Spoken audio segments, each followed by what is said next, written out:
Eh bien, Seigneur, merci parce qu'en ce jour de Noël, tu ne nous as pas laissés seuls, malgré les circonstances que nous vivons cette année 2020, un peu spéciale. Tu as permis que les églises soient ouvertes et que nous puissions, au lieu d'être seuls chez nous, pouvoir venir en communauté. Mais nous approchons surtout de ta parole parce que c'est toi que nous voulons entendre aujourd'hui. Nous voulons faire taire le bruit des commerces, le bruit des cadeaux, le bruit du Père Noël, le bruit de la radio, toutes ces choses qui nous distraient si facilement et nous approcher de toi, écouter ce que tu as à nous dire au travers de ces récits que tu as fidèlement préservés dans ta parole depuis 2000 ans. Que nous puissions avoir les cœurs et les oreilles ouvertes pour entendre ce que tu as à nous dire et être édifiés par ta parole ce matin. Au nom de Jésus, nous te prions. Amen. Alors, hier, nous avons parlé des prophéties de Noël et le message sera sur Internet dans quelques jours. Et aujourd'hui, je voulais parler des témoins de Noël. Les prophéties, c'est que les prophètes de l'Ancien Testament ont annoncé un certain nombre de choses concernant la naissance de Jésus. Et Matthieu, dans les débuts de son évangile, en a retenu 5. Et on a regardé ça ensemble. Mais lorsque je continuais à lire les récits de Noël, à me préparer pour cette saison, je me suis rendu compte que dans l'Ancien Testament et dans le Nouveau Testament, il est souvent question de témoins. Et il y a un nombre de textes qui nous parlent que pour certifier quelque chose, dans le temps de la Bible, ça prenait 2 ou 3 témoins. Il y a un nombre de textes dans l'Ancien Testament, mais il y en a dans les prophètes, et il y en a dans le Nouveau Testament, et il y en a jusqu'à la fin dans le livre de l'Apocalypse, où le Seigneur envoie des témoins pour certifier que les choses qu'on va raconter sont vraies, que les gens qui parlent véritablement de la bouche de Dieu. Et même ce matin, alors que j'écoutais différentes prédications de Noël, il m'a sauté aux yeux que Luc, lorsqu'il commence son évangile, dit à Théophile, « J'ai décidé de faire une recherche historique approfondie avec les faits et les événements pour que tu puisses être assuré que ce que je vais te raconter est la vérité, pour que tu puisses toi-même vérifier que ces choses sont vraies. » Matthieu, qui écrit à des Juifs, utilise les prophètes de l'Ancien Testament pour appuyer ses convictions, pour dire que les gens qui ont vécu l'histoire de Bethléem ont été les témoins de ce que les prophètes avaient annoncé dans l'Ancien Testament. Et si vous vous rappelez, même l'évangile de Jean commence en disant que la lumière est venue dans le monde et nous avons été témoins. Et Jean redira ça dans ses épîtres également. L'apôtre Pierre également dira qu'ils ont été témoins de ces choses. Et donc, pas étonnant que lorsque le Fils de Dieu est venu sur la terre, Dieu ait choisi cette méthode-là, 2 à 3 témoins, pour certifier que ce qui était en train de se passer était la vérité telle que Dieu l'avait annoncée. Nous avons vu, et je ne pourrai pas toucher tous les sujets aujourd'hui, nous avons vu dans un premier message Élisabeth et Zacharie et Marie. Vous vous rappelez, dans le premier message, ils ont eu la révélation que le bébé qui va naître serait le Messie. Il y a eu l'apparition de l'ange, il y a eu le signe que Zacharie a été muet pendant 9 mois et que sa langue s'est déliée au moment où il a obéi à l'ordre de l'ange. Il y a eu la réaction de Jean dans le ventre de sa maman. Vous vous rappelez, ça c'était le message numéro 2. Et puis il y a eu de nouveau l'ange qui apparaît à Marie. Et il y a eu les différentes prières qui sont inspirées par l'Ancien Testament. Et puis nous avons vu que ces gens connaissaient bien l'Ancien Testament, que ces gens connaissaient les promesses de Dieu, que ce groupe de gens particuliers attendait peut-être plus intensément que d'autres la venue du Messie. Et donc, lorsque le Messie arrive, ils sont prêts à recevoir ces choses. Et donc, ces personnes, comme Zacharie et Élisabeth, par exemple, nous sont décrits comme des gens justes. Et dans la Bible, c'est un trait important des témoins, il faut qu'ils soient justes. C'est-à-dire pas des gens sans péché, mais des gens qui suivent la loi de Dieu fidèlement. Nous allons voir que c'est également le cas pour Joseph et Marie dans l'histoire de ce matin. Alors, je me suis posé la question, qui sont ces témoins? Qui sont ces témoins à part Élisabeth et Zacharie et à part les mages dont je vous parlerai dimanche prochain? Qui sont les témoins de la venue de Jésus dans le monde? Et nous allons donc lire le premier texte qui se trouve dans Matthieu 1, versets 18 à 25. Et je vous invite à suivre au tableau puisque j'utilise la seconde 21 et la traduction est légèrement différente de la seconde 1910. Voici de quelle manière arriva la naissance de Jésus-Christ. Marie, sa mère, était fiancée à Joseph. Or, avant qu'ils aient habité ensemble, elle se trouva enceinte par l'action du Saint-Esprit. C'est ce que nous avons vu avec Luc, chapitre 1, dans le message numéro 2 de la série. Et Matthieu reprend les mêmes événements et il les explique avec d'autres détails. Joseph, son fiancé, qui était un homme juste, je vous l'ai dit, le fait d'être un homme juste est un trait important des témoins, et qui ne voulait pas l'exposer au déshonneur, se proposa de rompre secrètement avec elle. Comme il y pensait, un ange du Seigneur lui apparut dans un rêve et dit « Joseph, descendant de David, n'aie pas peur de prendre Marie pour femme, car l'enfant qu'elle porte vient du Saint-Esprit.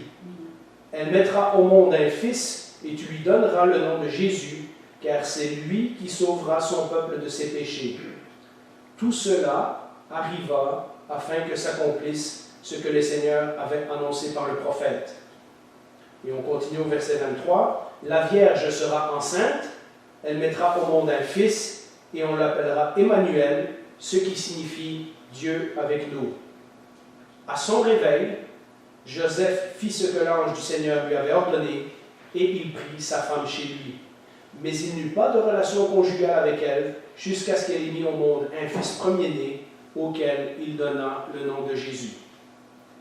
Alors, dans ce premier texte, nous trouvons le premier témoin de notre message d'aujourd'hui, qui est Joseph.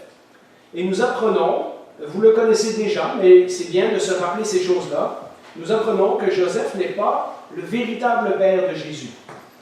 Il faut l'intervention directe d'un ange pour convaincre Joseph de prendre Marie pour épouse, malgré tout, et que cet enfant est né d'un miracle du Saint-Esprit.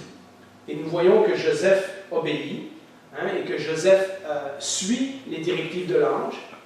Mais même si Joseph n'est pas physiquement le père de Jésus, légalement, il est le père ou le tuteur, on pourrait dire, le responsable de l'enfant qui est né dans sa famille. Nous avons déjà parlé de cette importance de l'adoption dans la Bible, comment lorsque c'était même notre enfant adoptif ou notre père adoptif, qu'on devenait comme le véritable père. On avait toutes les responsabilités d'un véritable père.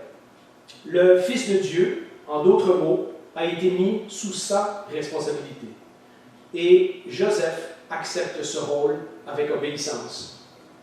Il devra certainement faire, on l'imagine dans les prochaines années, il devra certainement faire face à la critique, au regard des gens de son village, aux interrogations, aux menaces d'Hérode, on va le lire un peu plus tard. Il devra protéger cet enfant, il va devoir l'élever, il va devoir s'en occuper comme si c'était le sien.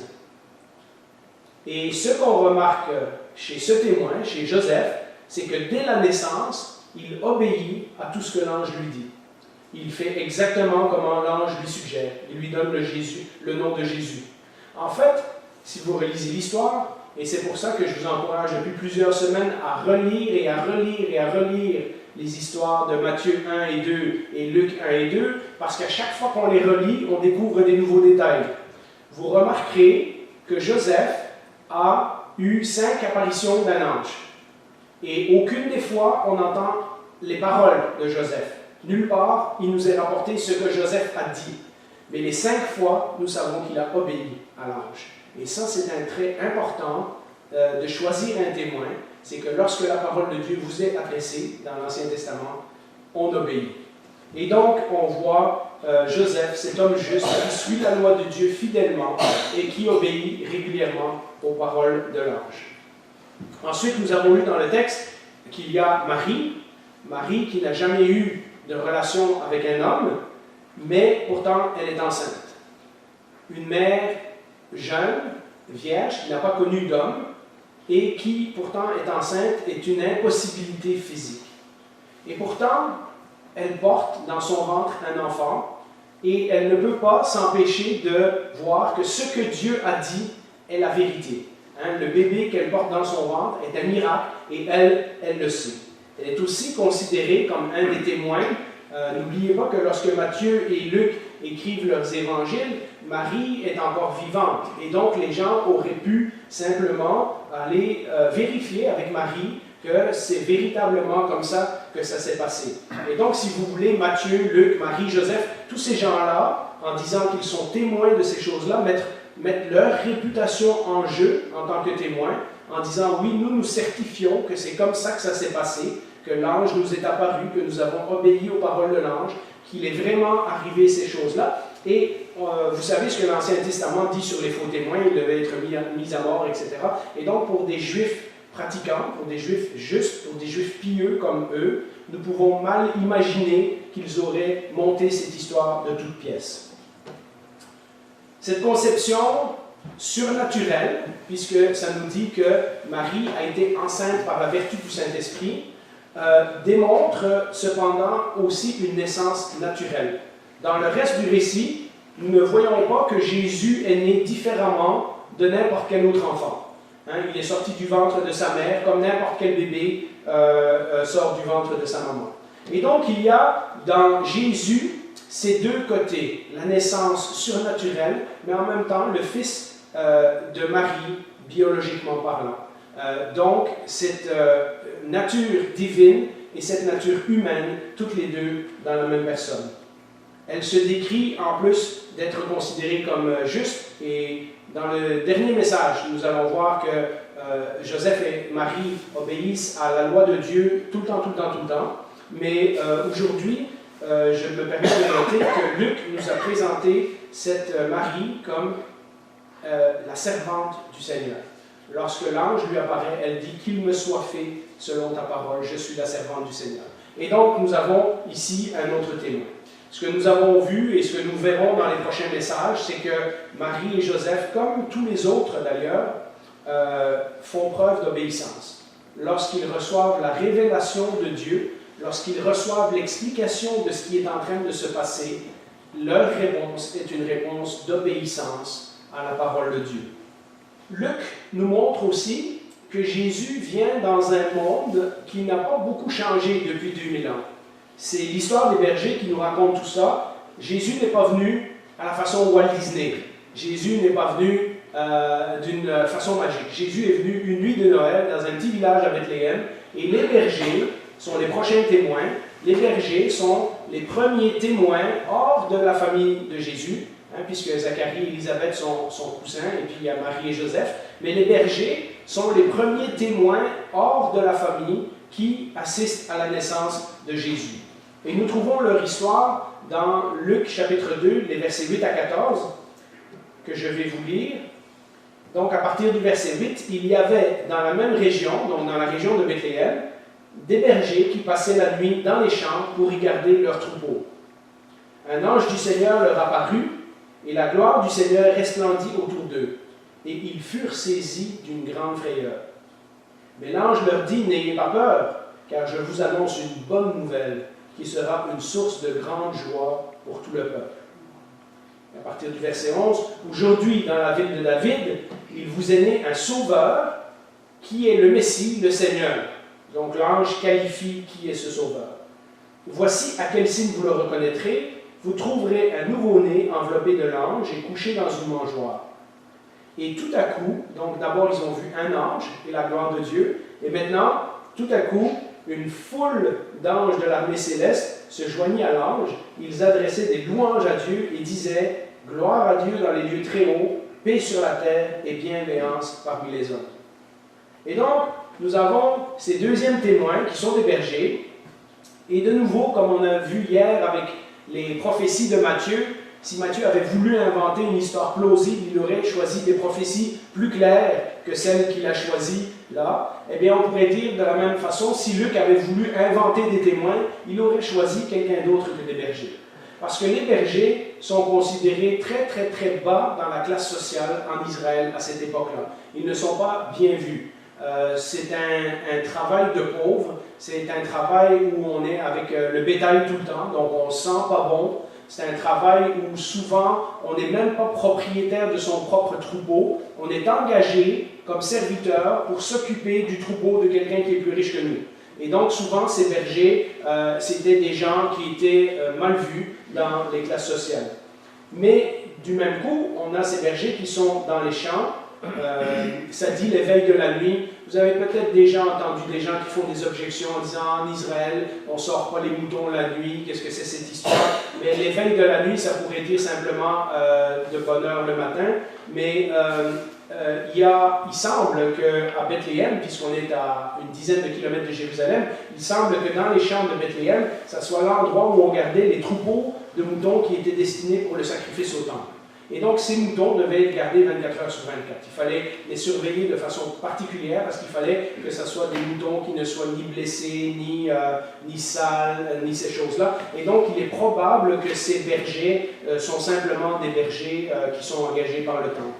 En tout cas, ce que nous remarquons, ce que nous dit le texte, c'est que comme tous les autres témoins de cette histoire, dès qu'ils entendent les paroles de Dieu, ils obéissent. Tout de suite, nous lisons plus tard, nous le lirons un petit peu plus tard, qu'ils vont à Bethléem et ils regardent, ils essayent de trouver pour voir si ce que l'ange leur a dit était vrai. Alors, nous avons Jésus qui vient au monde sans palais, sans feu d'artifice, sans grand défilé. La plupart des gens ne sont même pas conscients que Dieu est venu sur terre. Et pourtant, dans cette ville de Bethléem, il y a 2000 ans, un soir de Noël, Dieu a choisi des témoins, des gens qui attendent fidèlement les promesses de l'Ancien Testament, des gens qui sont justes, des gens qui sont obéissants, des gens qui vont répondre positivement à la parole qui leur est annoncée. Dieu a choisi des bergers. Oui, Dieu a envoyé les anges. Ça, c'est pour ceux qui les ont vus, c'est spectaculaire, mais c'est vraiment les bergers, et puis Joseph et Marie qui ont vu les anges. Donc, c'est pas comme tout Bethléem qui a été convaincu par une chorale d'anges. Donc, les bergers ont vécu quelque chose d'exceptionnel. Mais Marie, Joseph, Zacharie, Élisabeth, plus tard Anne et Siméon, les mages, eh bien, ce sont tous des gens que Dieu choisit pour annoncer la venue de son Fils dans le monde. Tous ces gens, nous dit la Bible, lorsqu'on lit les récits, ont été émerveillés de ce qu'ils ont vu et de ce qu'ils ont entendu. Certains repassaient ces choses dans leur cœur, d'autres disaient tout haut ce qu'ils avaient vu et ce qu'ils avaient entendu, et nous voyons la réaction des mages, j'en parlerai la semaine prochaine, qui vont, eux, carrément se prosterner, se mettre à genoux devant cet enfant. Alors, ça m'a amené à une autre question que j'ai appelée « Alors, qui est ce bébé ?» Mais j'aurais pu aussi intituler cette question « Témoin de quoi ?» Parce que ces gens ont été témoins de la venue d'un bébé et de ce qu'on a lu dans les 3-4 dernières semaines, cette venue a été annoncée de façon spectaculaire et miraculeuse par l'apparition de l'ange à Zacharie, par la naissance de Jean-Baptiste, par le rôle du Saint-Esprit dans toutes ces histoires de Noël, par, plus tard on va le voir, l'étoile que les mages ont suivi jusqu'à Bethléem. Et donc, qui est ce bébé? Pourquoi Dieu choisit des témoins pour ce bébé particulier? Eh bien, c'est un peu le centre de mon message aujourd'hui. Les circonstances physiques de la naissance de Jésus, donc la ville où il est né, comment il est né, etc., nous forcent de constater que Jésus est véritablement humain. Marie, nous dit le texte, l'a mis dans des langes et l'a couché dans une mangeoire. Les bergers vont à Bethléem, donc ils se déplacent physiquement pour aller voir un véritable bébé qui est né quelque part. Ce n'est pas un genre de bébé qui flotte dans les airs avec une auréole sur la tête. Jésus est un véritable bébé qui va prendre 2 parents pour s'en occuper. Et nous voyons donc que Jésus est humainement, émotionnellement et physiquement un véritable être humain.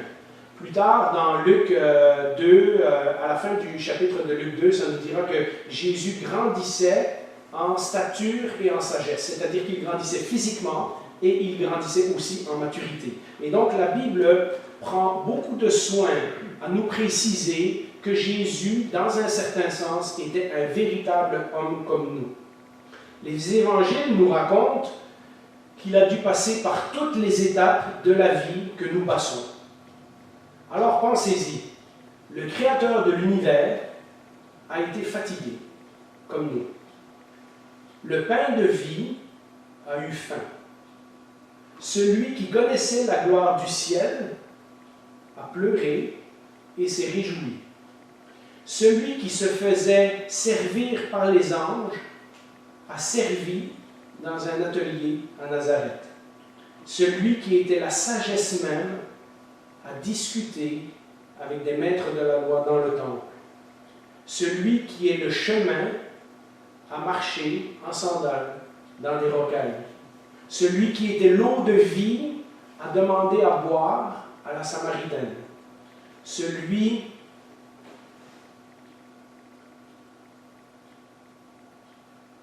qui commandait des légions d'anges a été giflé.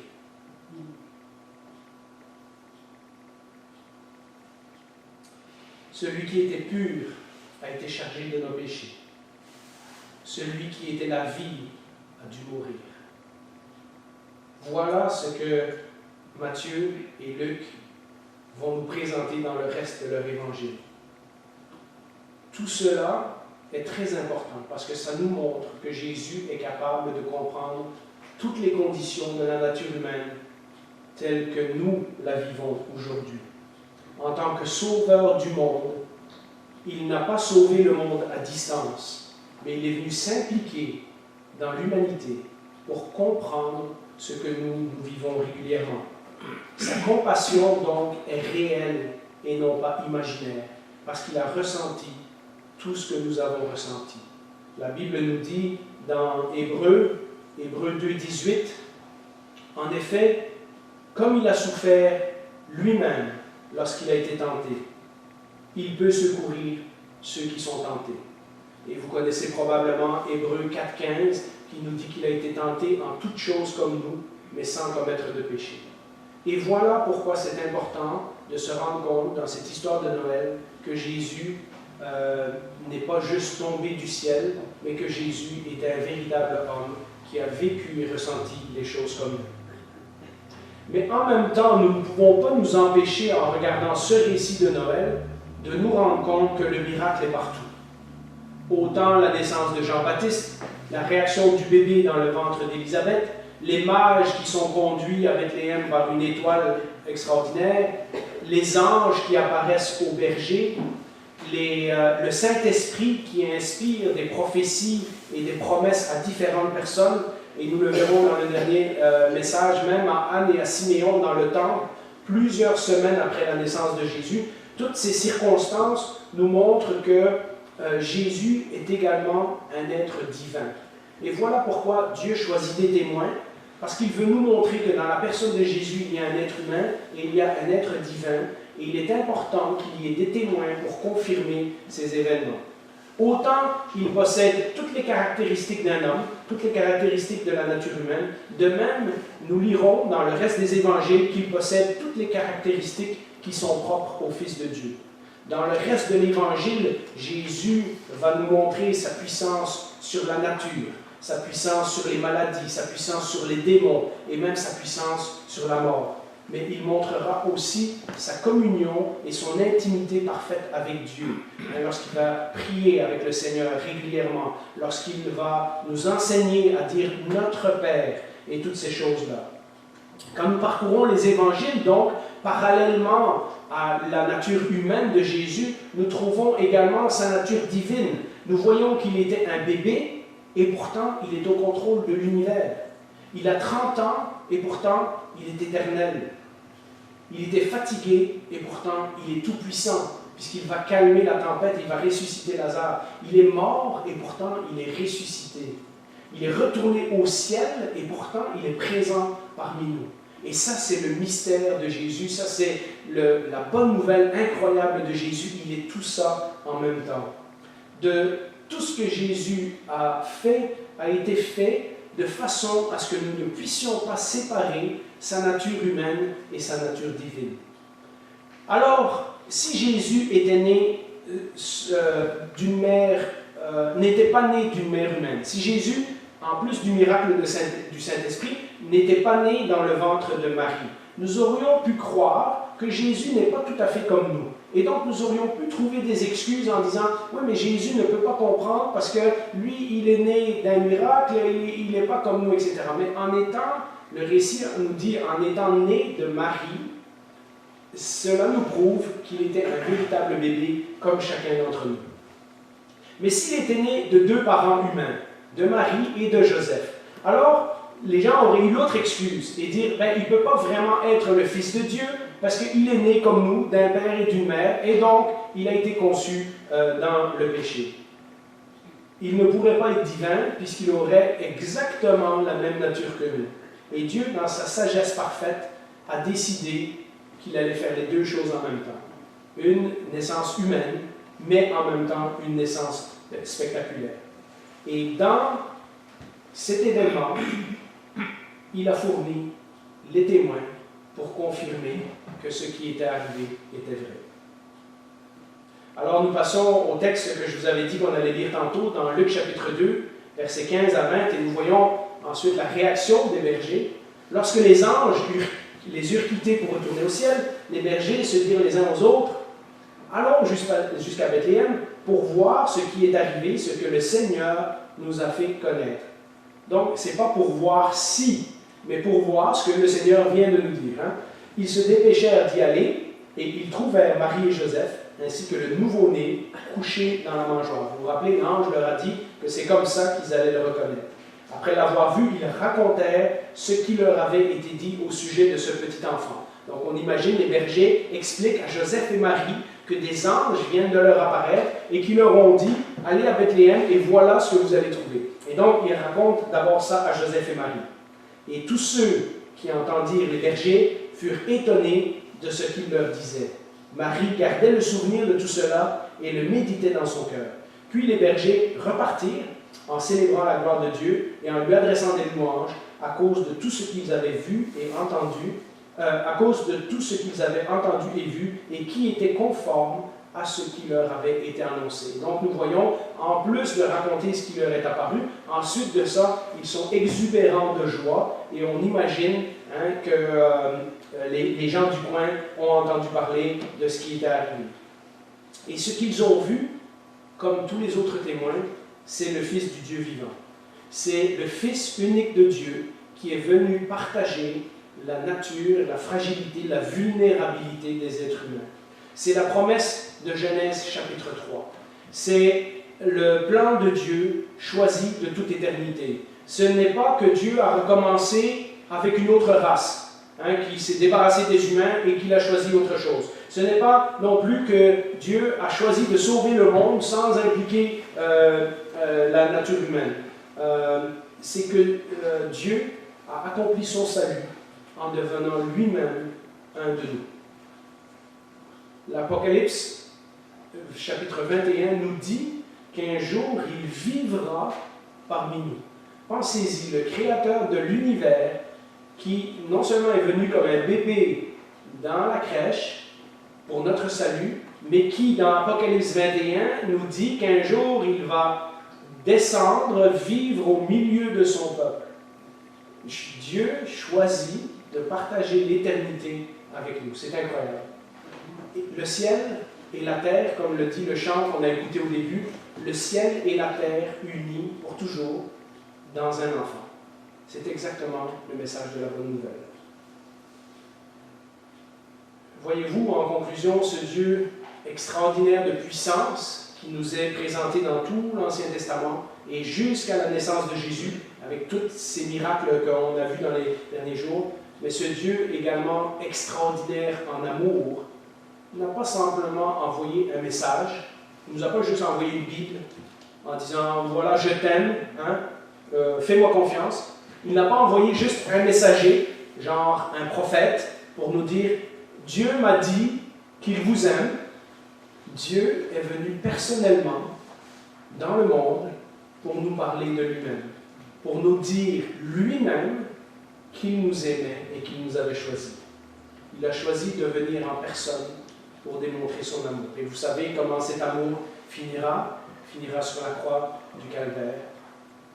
Et maintenant, la question se pose à nous, en ce jour de Noël, mais pour le reste de l'année, comment répondrons-nous?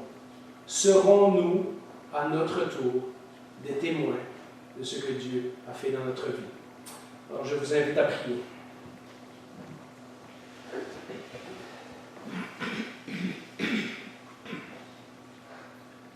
Permets, Seigneur, que dans les prochains jours, nous puissions vraiment, comme les témoins de Bethléem, avoir les yeux, les cœurs, les pensées fixés sur toi. Que nous ne soyons pas distraits par les cadeaux, par tout ce qui est commercial, par les lumières, par les chansons de Noël, mais que nous puissions nous plonger dans ta parole, que nous puissions réfléchir à toutes ces choses, que nous puissions les repasser dans notre cœur, parce que c'est le début de ta bonne nouvelle. C'est avec ta naissance que tu es venu dans le monde pour mourir pour nous. Nous avons besoin de nous évader des distractions du monde et de nous concentrer sur toi pour réfléchir à tout ce que cela signifie dans notre vie. Pour la plupart d'entre nous, j'en suis convaincu, Seigneur, nous avons expérimenté cette bonne nouvelle. Tu es venu dans notre vie, tu as enlevé notre péché, tu nous as sauvés, tu nous as pardonnés, tu nous as remplis d'une joie et d'un espoir éternel. Et à notre tour, nous voulons te demander que tu puisses nous permettre, dans les prochains jours, à être les témoins de cette bonne nouvelle. Au nom de Jésus, nous te prions. Amen.